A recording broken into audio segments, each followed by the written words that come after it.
Welcome, fellow freaks, geeks, and nostalgic peeps to my channel, Slime and Slashers, where, yeah, we talk about everything from Nickelodeon slime to horror movie slashers, but plenty of stuff in between. Today we're talking about every frickin' thing because we're talking about nostalgic goodness.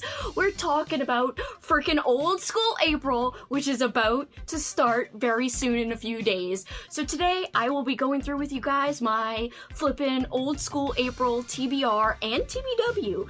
So I'm very, very pumped to tell you guys all about what I plan to read and watch. So here's a little sneak peek at what I'm reading. Look at this stack, isn't it neat? Wouldn't you think my TBR's complete? No, bitch, it isn't complete. This is not even everything I want to read. And it's kind of absurd. Alright, so guys, without further ado, hold on to your butts, because we'll go to the short intro, and when we come back, I will go through with you guys all the books and movies that I want to dig into in April.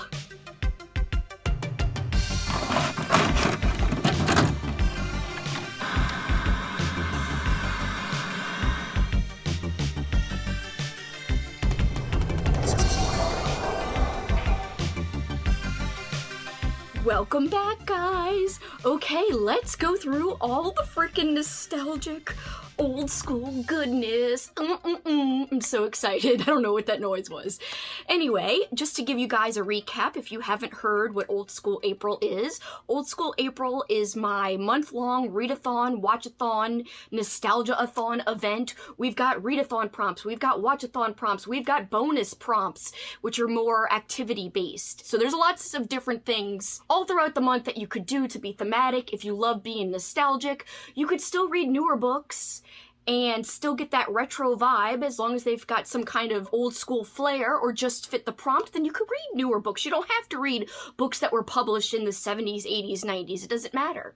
This is just kind of a way to have fun. Nobody's policing you. By the way, I've got quite a few co-hosts. I freaking love them, and I'm so happy and grateful for them because they have been letting me blow up their phones all April long. So thanks, guys, because yeah, I've been blowing up their phones nonstop for freaking months. Months and months and months. So yes, I really treasure them very much. All my co-hosts are linked below, so please go and check them out and subscribe to them all if you have not already. We also have an official Old School April Instagram as well as Discord, and you could find a lot of information on our Discord. I do suggest you guys check out if you're wanting more information and details. Please, if you have not already, officially sign up and choose your team, because that's important, because I want to know how many people are on each team so that I can average the points when we get closer to the end of April so we could figure out which two teams get to go to the final square-off, or face-off, you could say, on April 29th at our big slumber party. There'll be other games and other activities besides the face-off between some of the hosts of the two teams with the highest points, but that face-off will be a little part of the whole shebang. And as I referenced, yes, it's a team event, and the teams are based off of the old school show, the Nickelodeon show to be precise, Legends of the Hidden Temple. You could see behind me, I've got this cool poster, Legends Never Die, and it's like Legends of the Hidden Temple artwork right there. So I think that's pretty appropriate. I had to put that up in my background to celebrate freaking Old School April coming right around the corner. It's so close! I can't wait. I'm so jazzed. So guys, just to give you a recap, if you have not picked your team, the three teams you could choose are, you could be a Blue Barracuda, like me, of course. Blue Barracudas! That's our little our little taunt. It's chomp chomp is how we write it out. But yes, if you're saying it, you could just make the eating noise. Chomp chomp! Then we've got the Silver Snakes, and we also have the Purple Parrots. All teams are great. And again, just choose your team, sign up officially using the Google form below. Please sign up. That will really help me with averaging the points as we go further into April. Also, I want to remind you guys, I did not say this in my announcement video, but we do have a point submission form. I did make for you guys a handy dandy notebook. Just kidding, not notebook. This is not Blue's Clues. This is not even Kelsey's Clues. This is a handy little tracker that you guys can use to track your submissions. So the easiest way to use the point submission form is to essentially submit every single time you finish a book or story, and submit every single time you finish a movie or show. And that way you can keep submitting the forms over and over again right after you finish things, and you could, get lots of points. But I have a video where I showed a way where you could use my little tracker and how you can keep track of what you've submitted and what you have not submitted. So it's not a point tracker per se, it's more of a submission tracker so that you can keep track of the things you have submitted on the form and the things you have not yet submitted on a form. So yeah, that will all be below, all that information below for you. But yes, we will be using the point submission form during the month of April to submit your points. It's very easy. You could do it many times during the month. And the form will be active starting on April 1st. So you cannot submit anything now because we're not in April yet. But once it hits the 1st, you can submit. But please wait till you actually finish books or watch movies and shows to submit. Otherwise, you're kind of cheating because you can't just submit without having done anything. There are places to submit bonus prompts to. Again, my video where I give an example on how to use the point submission form as well as the personal submission tracker is linked below so that you guys can use that for reference and maybe understand a little bit of what I'm talking about. Alright, so let's just take one more look at my little stack here. And as I said, this is a team event. I'm thinking the Blue Barracudas could win this thing, but how in the hell am I going to read all these books? How and when? I don't know when. I don't know how. How am I going to finish this freaking TBR? But I know old school April's starting right now. Barracudas in the sea. Champs we will be. Fish will rule the world. That doesn't even rhyme, that last part. I'm trying to spoof part of your world from The Little Mermaid, and it almost worked completely until the end. But yeah, I don't know how or when. That part of the song is true. How will I finish all this? This is not even the full TBR that I want to do. I've got ebooks and other books, and I'm not alone, I feel like, because I feel like a lot of other people's TBRs are pretty massive for April. There's many readathons going on, and I'm trying to participate in multiple. I'm trying to participate in Realathon, which I will link below the announcement video. Of course, that was created by Cassidy over from Covers with Cassidy, my great friends Lexi and Kaylee from Books with Lexi and Kaylee's Books. They'll be co-hosts during the month, and I'm so pumped to participate. I'm on Team Sanctum. Go Team Sanctum! So yes, that's a horror thriller genre group, and it's a team event as well. Lots of people participating in that are participating in Old School April, and vice versa, so I'm really pumped. In fact, one of my books has a map in it, and that's one of the cool little points that you could do, I believe, for Realathon, so I'm very excited. There's also Trans Girl April, which I'm a big fan of because, yes, we're all about freaking supporting other people. I'm reading a Poppy Z Bright book in honor of that, so that's a little mini spoiler, but it's gonna be revealed in just a second, so it's not too big of a spoiler. But anyway, let's get right into it because there's a lot of prompts to go over. Zoom, zoom, zoom, you make my heart go boom, boom, my April TBR. That's from Xenon, Girl of the 21st Century. I was just thinking I should just spoof all the songs I could. Why not? Okay, guys, one more song, okay? This one is what everyone's gonna have to get used to hearing, because at the end of April, guys, this will be a reality. We are the champions, my fish, and we'll keep on chomping till the end. We are the champions, we are the Cudas, no time for losers, 'cause we are the champions of Old School April. Sorry, that's so dumb and bad. I'm sorry. It came out worse than I even thought when I was coming up with this idea earlier. I was gonna do a spoof of Goodfellas, by the way, but I'm gonna do that for a vlog, I'm hoping. I was spoofing the Goodfellas intro, and it's gonna be the Good Fishes. That is to come, so stay tuned for later in April. I hope to do that, but I just couldn't do it justice today. Alright, so let's go through the prompts and what I'm reading. Again, you don't have to do both the readathon and the watchathon and the bonus prompts. Do as little, do as much as you want. It's all up to you. Prompt 1, read any Goosebumps book or read a book that fits the theme or vibe of an episode of Are You Afraid of the Dark? Instead of doing one or the other, I am, for some reason, doing both because I somehow think this is feasible in some way, but obviously it's not. So my Goosebumps set is next on my list because I'm trying to reread these, and in most cases read them for the first time because I didn't read a lot of them as a kid, just a few. I am going to read The Ghost Next Door. That's the next one up in the order I'm going from the beginning. This is number 10. And yeah, I can't wait. Hannah's neighborhood has just gotten a little weird ever since that new boy moved in next door. But when did he move in? Wasn't the house empty when Hannah went to sleep the night before? Why does it still look so deserted? She's not getting any answers from her new neighbor. He just keeps disappearing in the oddest ways. He's so pale. Is Hannah being haunted by the ghost next door?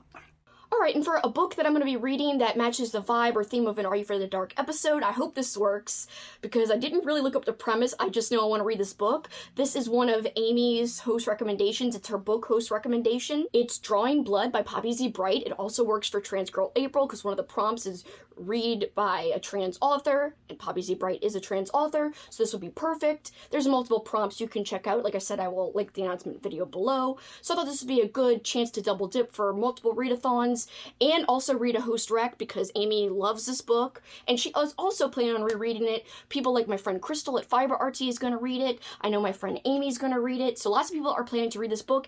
In fact, on our Old School April Discord, I have a little place where I have a channel for the buddy read discussion of Drawing Blood. If anyone wants to jump in and buddy read it with us, we have a little place for discussion on there. I'm going to be reading it off of Libby.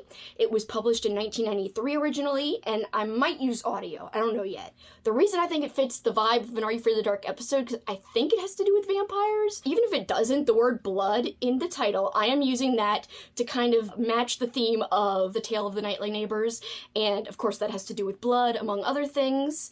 And so that is my excuse, that is my justification. Again, nobody is policing you guys. If you think a book fits, use it, make it fit the prompt the way you want, be as loose or as strict as you want.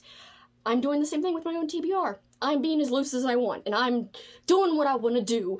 I do what I want. Readathon prompt 2, read a horror book published or set in the 80s, or any book with a retro vibe, or you could not read horror and you could read middle grade or YA, like I said, or just any other book that just has a retro vibe.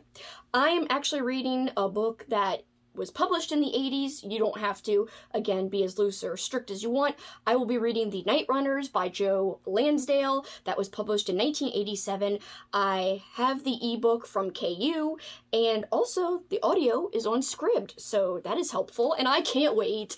It's supposed to be very, very gory, kind of like a splatterpunk type of novel, and I'm freaking down for it. I'm here for it. It's gonna be rad. Prompt number 3, read an Animal Attack book. The publishing year doesn't matter. Of course, I have 3 possible books for this. This is absurd. I love Animal Attack books. Some people don't. That's okay. If you want to skip this prompt, you can, or replace it with our bonus replacement prompt. You can do that too. I want to read everything, apparently, and I love Animal Attack. So, first book is going to be Killer by Peter Tonkin. This is a definite. If I only get to one of my choices, it will be this one. This was just re-released by Valancourt. This is an actual old school copy, but yes, there is a new edition out that you can find, and you could read that instead of, being out of luck because of this being hard to find. You could just read the newer edition. Thank you, Valancourt. Next up, a little middle grade book, Night of the Bat by Paul Zindel. I read another middle grade Animal Attack book called The Rats by Paul Zindel, and I freaking loved it. It was way bloodier than I thought for a freaking middle grade book, so I was like, hell yeah, I would love to try to get to Night of the Bat. And some of my good friends, they bought this for me, so thank you guys so much. I really appreciate it. Happy to own it. Want to try to read it. And last but not least, another book I'm going to try to get to for this prompt is called Barracuda Swarm. Obviously, I'm a blue barracuda, and I want to read this freaking KU book that is about killer barracudas, because I think that would just be super appropriate. And someone, I didn't discover this on my own, someone shouted this out to me on our Discord, so thank you so much, because I would have never found out that this existed. This book is by Edward J. McFadden III. It's about 222 pages. There's also audio, but of course it's not free, but the audio is available if you're a big audio book reader. Prompt number 4, nostalgic technology. So read a book or story featuring nostalgic technology on the cover or in the story itself.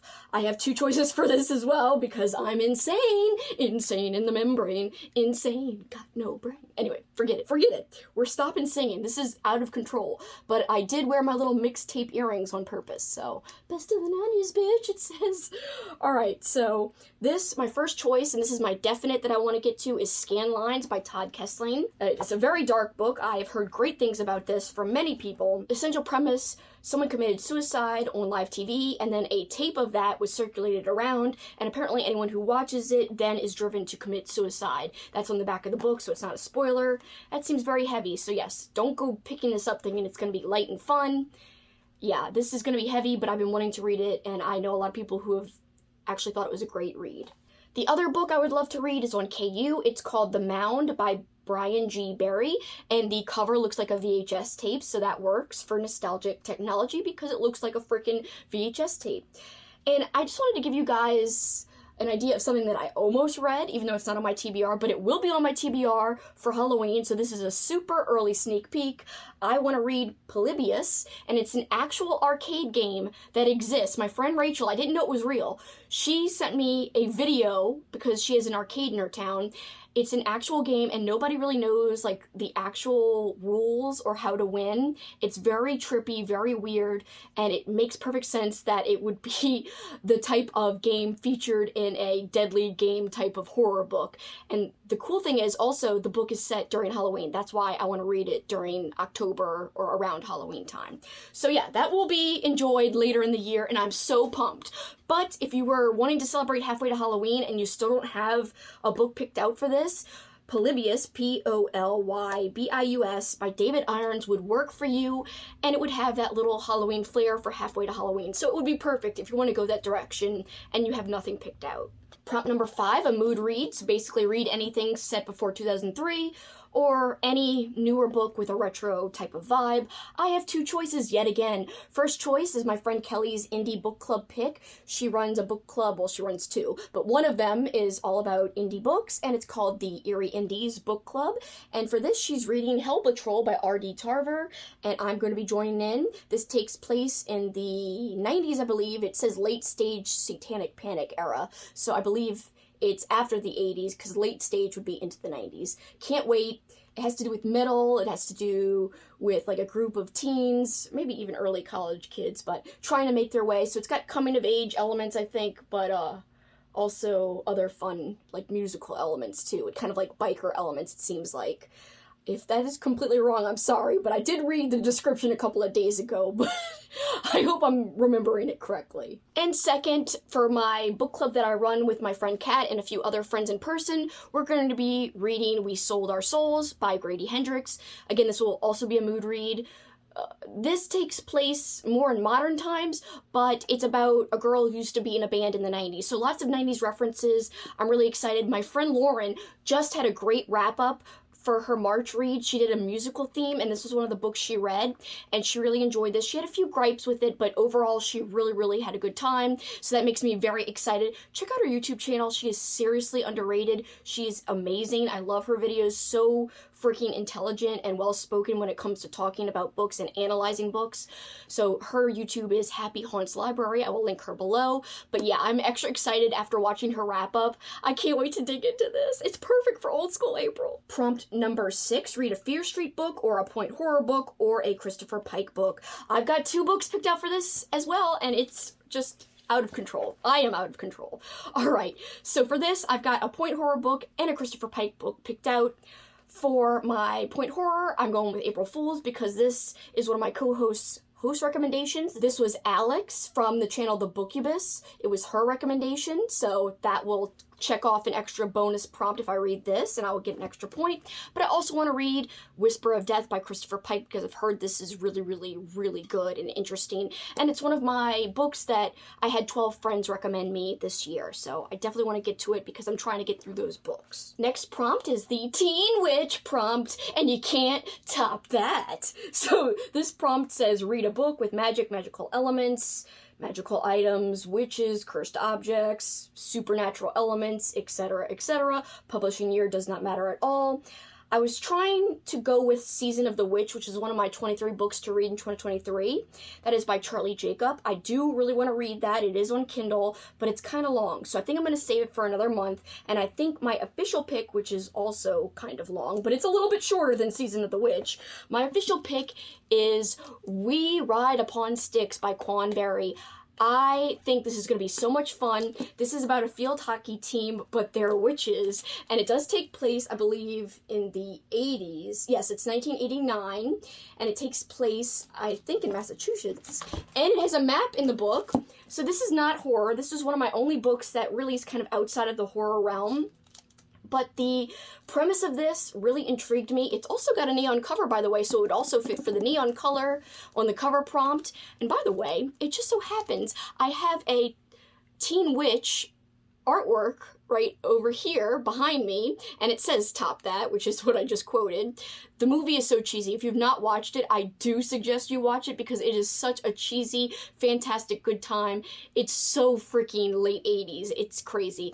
But this book cover happens to almost completely match that artwork. Isn't that nuts? And that wasn't on purpose, but this book for the Teen Witch prompt almost matches the Teen Witch artwork. Crazy, and I cannot point. Okay, there we go. So I'm excited.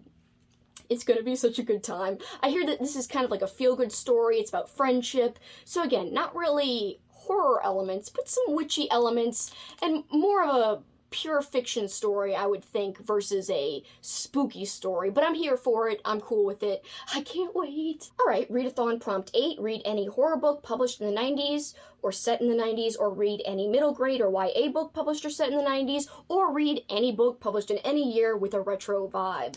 All right, for this, I am reading one of my co-hosts' book club picks. So my co-host, Amy, over from the channel, Amy Noel Reads, her book club pick for the month of April is Head Like a Hole, and the cover is freaking fantastic. It's on KU, but am I tempted to buy a copy just to have this cover in my possession in my room? Yes, but I have not bought it yet, but I kind of want to. But yes, audio is available, but it does cost money, and I couldn't find it on Libby or anything like that, or even on Scribd. But it's about 382 pages, so it's a little bit longer, but I think it's going to be a lot of fun. I've never read anything by this author, so we'll see if it's a hit or a miss. I'm hoping it's a hit, though, so fingers crossed. Prompt number 9, Buffy the Vampire Slayer. Read a book written by a woman, or a book or story featuring a female protagonist. The publishing year doesn't matter. I have 2 choices for this yet again. My first choice is Rosemary's Baby. I definitely want to read it. I found the audio on Libby, and I'm super stoked. It's a host recommendation as well. My friend Kelly recommended this book, so if you read Rosemary's Baby, you would get an extra point for having read a host recommendation. The second book I want to read is my book club pick. So if you guys didn't know, I run a book club. It's a horror-specific book club. We usually stick to the horror genre. We don't usually focus on new releases or old releases. We do a mix, but I usually don't do brand new releases. However, this is a 2023 release, so this is a rare pick for me. This is Mallrats by Ivy Tholen, and I love Ivy Tholen. Her other slasher book is called Taste Like Candy, and it's one of my favorite slashers of all time. It's got some of the most creative kills ever. I love it so much. So when I heard she had a new slasher book out and that it was set in the freaking 90s, I was like, oh, hell yes, I have to read it. And she actually sent me this physical copy. She's so kind and sweet. She signed it for me too. So thank you so much, Ivy Tholen. The cover is freaking 1, badass, 2, can you get more nostalgic and spooky and freaking awesome than this? Also, this has neon on the cover, so it would work for the neon on the cover prompt as well. So many of these books would, by the way. So, and you could count as many books for that prompt as you want. You could count 5 books for the neon on the cover prompt if you want. Alright, so Mallrats, we've got slashing taking place in a mall back in 1999. Other things are going on. This girl has to solve the mystery. It is rather long, but I do find that Ivy Tholen's very good at creating characters, making you care about the characters, so that when people do start dying, you actually are kind of upset about it, and it really affects you. So I can't wait to get into this. I'm so freaking stoked. It's gonna be a rad time. So let's go, let's go. My book club, we're called the Midnight Book Society. It is a reference to Are You Afraid of the Dark? I've been running my book club for gosh, a year and 4 months now. So very proud of all the progress. I've had lots of 5-star reads from my book club, so I'm pretty happy with my picks over the last year and however many months. And I'm hoping Mallrats will be another good choice. So we'll see, knock on wood, but I have a good feeling, I think. Last reading prompt, it's the bonus or replacement prompt. Read a book with neon on the cover, which I've referenced multiple times. I will be reading The Ring, which I'm super, super excited to get to. It is a book that I've had on my radar forever. I've owned it on my shelves for a long time as well, so it's time that I get to it. And it'd be fun to also rewatch the movie from the early 2000s. I also like the original Japanese movie too, but I really love the American version a lot. Out of the two, though, both are really, really enjoyable. Just the American version, I have kind of a soft spot for it because I remember actually seeing it in the theater as a teenager, and I was like, oh my god, I was freaked out by it and stuff. Anyway, I heard the book's quite different, and I am interested to see how. So I will soon find out in April. And do I have another group of books that there's no earthly way I will get to, but I'm still going to talk about anyway? Yes! So let me just go through these. If I have time, which I know I probably won't, I'd love to get to any of these. These are just hopefuls. I'm not going to be upset if I don't get to them, but I would really love to pick them up, and they would totally fit with the old school April vibe. First up, I've got Hall of Mirrors by Charles Ash. This is a retro thriller, as you could see, it says on the top here. I've heard that this is done in the style of Christopher Pike, and I've heard specifically great things about this from my friend Cameron Chaney over at the Channel Library Macabre. Check him out. I will link him below. He really, really enjoyed this, and this was one of his top 5 reads of last year. So to me, that's like, okay, I'm sold, bitch. I'm sold. A host rec that I'd love to get to is The Worm and His Kings by Haley Piper. My friend Katrina from the channel Katrina Brown, she's co-hosting this event among a lot of other friends of mine, and this is her official rec, and I'm really excited. My friend Andrew over at the channel It Came From The Page, he is one of my favorite people, makes me laugh. His host rec is Star Trek The Next Generation and X-Men Planet X. So this is a crossover between, yes, you may have guessed, X-Men and Star Trek TNG, and yeah, I am really wanting to get this. In fact, I heard about this on his channel a couple of months ago, and I hunted the book down after I heard him talk about it because I was like, oh my god, this sounds like so much fun, and like, this is so appropriate for old school April, it's not even funny. I know it's not everyone's jam, but if I have time, I would freaking kill to get to this. This would be such a good pick. I recently saw on Goodreads someone raving about this Bone Chillers book, and I've read a couple of other Goosebump knockoff series, 1 or 2, not the whole series, but I've read a few other knockoff books from other series. I have not read a Bone Chillers, though. So this is Blowtorch at psycho.com, and look at this this would work for nostalgic technology on the cover. I got this stuff at Thrift Books after I read that good review. I heard that this one's really, really decent, and it makes me want to read it. So if I have time, it's so short. It's a middle grade book again, and it would be so freaking appropriate for April. I hope I can get to it. A book I started last year but didn't finish. Maybe I'll make some more progress on it here and there. Did I do that? The Best and Worst of the 90s. I got like 60 or 70 pages in, so maybe I could just, chip more away at this and keep doing this every April. I'll read a little bit more. A magazine that I mentioned in my recommendation video, which I will link below. I also will link my recommendation document below. But yeah, I'm gonna try to read this magazine just cause. Boy bands, bitch. And who's on the front? NSYNC. No strings attached. If you were a Backstreet fan, well then you can click out of this video and go bye bye bye, because I was freaking an NSYNC fan. I'm just kidding. I love you guys. I actually love Backstreet Boys too, and I saw them in concert last year and it was freaking amazing. Justin, you bitch. He's the reason why NSYNC won't get back together. So I kind of am a little salty at Justin Timberlake, even though I have seen him in concert, but I've never been able to see JC, who I think was the real MVP of NSYNC. So anyway, in terms of singing quality.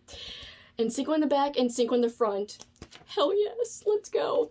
And there's other boy bands mentioned, but, in the 90s, I was all about freaking NSYNC. I did own Backstreet Boys CDs, but when it came to picking a favorite, I was 100% an NSYNC girl. And now, for the movies! I am a longtime film buff. I've loved movies my whole life.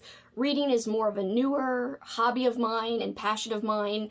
But yeah, movies, they've always been there. And also TV shows. I've been just a huge fan of watching things. My dad, big movie guy, so we kind of bonded over that when I was growing up. Watched lots of movies together in the 90s and even to this day. So I'm very excited. I have a very insane list when it comes to my movie list. I'm going to call it like a hopefuls list. But yeah, this is technically my TBW, my Old School April to be watched list. That's what TBW stands for. It's 52 movies long as of right now, and that's absurd. I'm not going to go through the synopses of the movies at all. I'm just going to tell you the titles, and I'll show you my screen as I tell you these titles so you could see the posters. So I know I won't get to these, but hey, a girl can dream, right? And, you know, whatever I can get to, I'll be happy with, I'm excited about. I love a good time. I'm also going to try to add some shows in there. I would love to rewatch some of Dawson's Creek is a priority for this year. Some Adventures of Pete and Pete.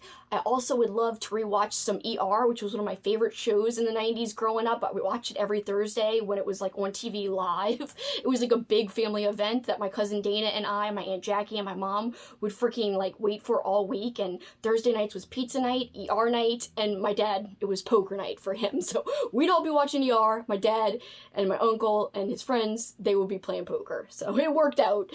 Great time. We also got ices, and back in the 90s, they used to have Barks root beer ices. They don't have that anymore, but oh, how I miss it. How I miss the 90s. Barks, ices, come back. Alright, so here we are. I've got a few romantic comedies in here that I really love. Never Been Kissed, Say Anything. I've seen that many times, but it's been years. Drive Me Crazy, which of course the Britney Spears song was the theme song for this movie, and the actors from the movie are in the Britney Spears music video. So yeah, I used to love that song. Air Bud, which I haven't seen in so long. Cool Runnings, I love John Candy. Homeward Bound, oh, they're so cute. Airborne, which also is about rollerblading, but also hockey, and I love hockey. Thumbelina, which is freaking a very awesome animated movie. Don Bluth does not get enough credit for being an awesome, awesome animator. A lot of people think it's a Disney movie. It is not a Disney movie. It is a Don Bluth movie. And this music is pretty catchy. Let me be your wings. Let me be your only love. That is what the Purple Parrots want you to think. They want you to feel like, let me be your wings. But bitch, no! I'm gonna cut your wings because you're going down for Old School April. I'm just kidding, guys. I love you guys, but you are going down. That part's serious. Alright, Larger Than Life with Bill Murray. I'm a big Bill Murray fan. The Dark Crystal. Used to love that movie as a kid, but it's been freaking like 15 years since I've seen it or more. Some Disney Channel original movies I want to watch. Brink, Johnny Tsunami. Host recommendation is Clue. I'm recommending In the Mouth of Madness and Free Willy, so I want to watch those. Amy is recommending Little Shop of Horrors and Honey, I Shrunk the Kids, both starring Rick Moranis. Kat is suggesting The Breakfast Club. I saw that and rewatched it not too recently, so I might not rewatch it again. We'll see. Andrew recommended The Crater Lake Monster, as well as RoboCop 2, so those are on my list. Katrina recommended Tammy and the T-Rex. She also recommended Killer Clowns from Outer Space, but it's not on my list because I just rewatched it. Alex recommended High Spirits. And further down on my list, she recommended Ghost House. Also, I want to watch The Black Cauldron. April suggested Army of Darkness. I also want to rewatch The Land Before Time, The Last Unicorn, The Mighty Ducks, Muppet Treasure Island, The Brave Little Toaster, Charlotte's Web, the old school animated version, which I used to love, but it's very sad. If you want to cry, watch that movie. Jungle to Jungle with Tim Allen. That movie is ridiculous. All I remember is the name Mimi Siku and some kind of cat situation. I can't remember what was happening, but something weird with a cat. I would love to rewatch the documentary Frank and Ollie about the two old school animators. I would love to rewatch The Rescuers. That one has like a Louisiana flair because part of it takes place in the bayou. I would love to rewatch The Parent Trap with Haley Mills and The Parent Trap 2 with Haley Mills as an adult. I'd love to rewatch my favorite Disney movie and the first movie I ever saw in theaters, The Great Mouse Detective, starring with a voice role, Vincent Price, as the villain Ratigan. I want to rewatch Return to Oz, a very creepy kids movie that was terrifying. I know Cameron loves that movie. It's super spooky. I would love to rewatch Short Circuit. Mrs. Doubtfire is one of my favorite movies of all time. Would love to rewatch the animated movie 101 Dalmatians. Con Air I've never seen with Nicolas Cage, and I've been on a Nicolas Cage kick. I've also never seen The Rock with Nicolas Cage, so I would love to watch that. Brain Scan I've never seen, but I heard Alex suggest it. She also suggested Shallow Grave, The Warriors, Assault on Precinct 13, so I added all of those to my list. My friend and co-host Elizabeth Sagewood, find her below. She's linked down there. I heard her recommend Mac and Me, which is a spoof on E.T., so I'd like to rewatch that. I just rewatched E.T., so I won't be rewatching that this year. Someone brought the movie Barracuda to my attention, so I think we're going to have a group watch party on Discord. So guys, keep a close eye on our Discord, because we will be having movie watch parties on there throughout the entire month. I also want to rewatch Anaconda on the Discord because, you know, Silver Snakes, Anaconda. Also want to rewatch The Birds for the Purple Parrots in honor of them. And then finally, on Easter, I have a watch party at night scheduled for Night of the Lepus, which is kind of like about killer bunnies, but it's very silly and ridiculous, and it's kind of cute and fun. Okay guys, that was it. That was everything. It was a long-ass list, I know. Please forgive me, and this video has been freaking super long, so I'm just so stoked. I can't help it. I had to freaking pack my TBR and pack my TBW because the old school goodness just warms my heart. And another thing that warms my heart is you guys wanting to participate in this and really making me feel so great about this event in terms of showing so much interest and so much appreciation for all the work I put into it. Thank you guys so much for expressing that, because that really means the world to me, and I don't want to cry about it because I can feel myself getting a little teary. And I also want to thank my co-hosts who have really helped me yet again. They're all linked below. I just want to say again, please, please, please subscribe to them, because they're the real MVPs, and they've been helping me so much, and I just really adore them. And without them, this wouldn't be as much fun. Last year was fun, but with my co-host with me this year, it has been already, and it hasn't even started. It's been like triple the amount of fun, and it hasn't even begun. So I'm just, I don't know, I'm really excited. So anyway, we gotta stop. Thank you guys so much for sticking with me. Thanks for checking out my video. If you're not subscribed, please consider subscribing. Leave a like down below because that helps with the analytics. Comment on what you're most excited about for Old School April. And also, comment below if you've read any of the books that are on my TBR or watched any of the movies. What did you think about them? No spoilers, please. But yeah, what are you most looking forward to? That's what I want to hear the most. Alright guys, for this time though, that is it for me. Till next time guys, you know what you can do. Keep on killing it and get ready to kick it old school. Bye guys!